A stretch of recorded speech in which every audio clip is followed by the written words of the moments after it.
kids! My name is Mary. Yes, I'm one of the many Marys in the Bible.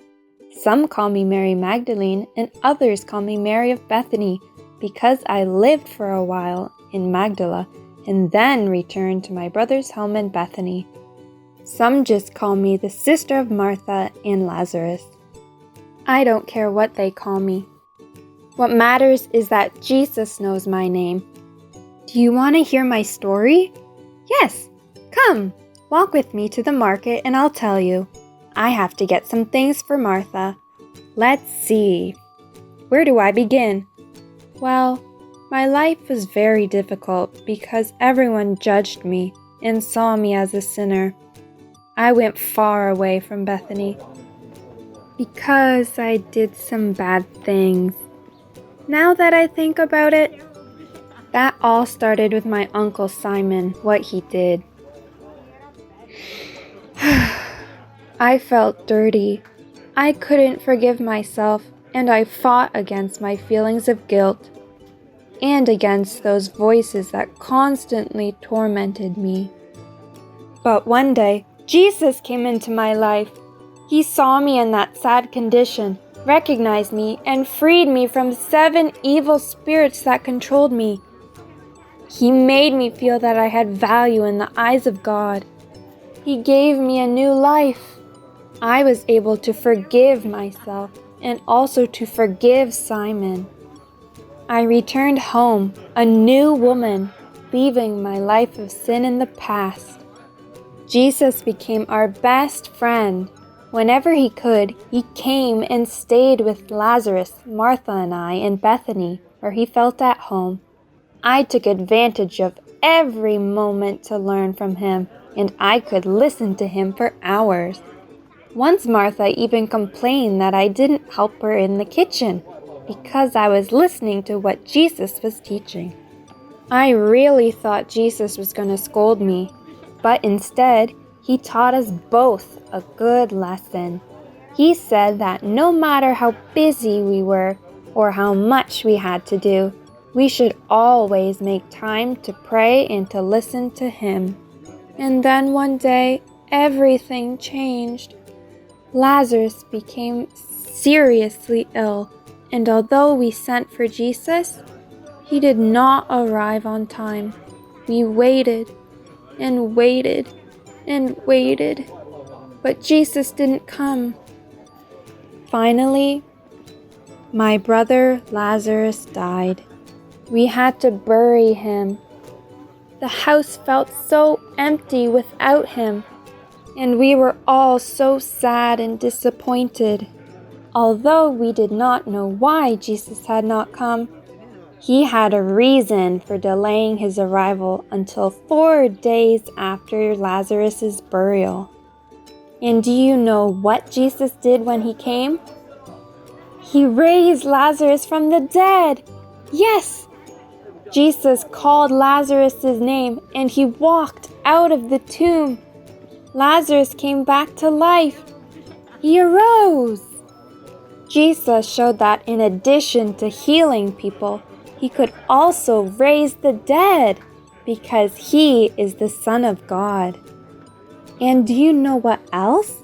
Many of the Jews who were at the tomb with us believed at that moment that Jesus was the Messiah. I remember that Jesus had told my sister Martha that he is the resurrection and the life. But we didn't really understand it until he died and rose again. The Sunday after the crucifixion, I went to his grave very sad and hopeless. I didn't know what my life would be like without Jesus. Suddenly, someone spoke to me. At that moment, I didn't recognize him. I thought it was just the cemetery gardener. But then, he called me by my name, and I realized that it was the Master. Oh, children! I was so happy that I wanted to hug him. But he said he had spent the night in the tomb and hadn't yet gone up to the Father. I can't believe I was the first one to see him. What a privilege. I was so happy. I ran to tell everyone that Jesus was alive. He really is the resurrection and the life because he himself had overcome death. That same Jesus will return in the clouds of heaven, and with his mighty voice will resurrect all who have died believing in him. Yes! He will call them also by name, and they will live with him forever. Kids, when you think your hopes have died and you feel that God is not listening to you, or that his answer is not coming on time, remember that Jesus has the power to bring you back to life and to give your life sunshine after the storm. Do you remember what Mary or Miriam means? Very good. It means rebellious, but also strong. That's what I was like.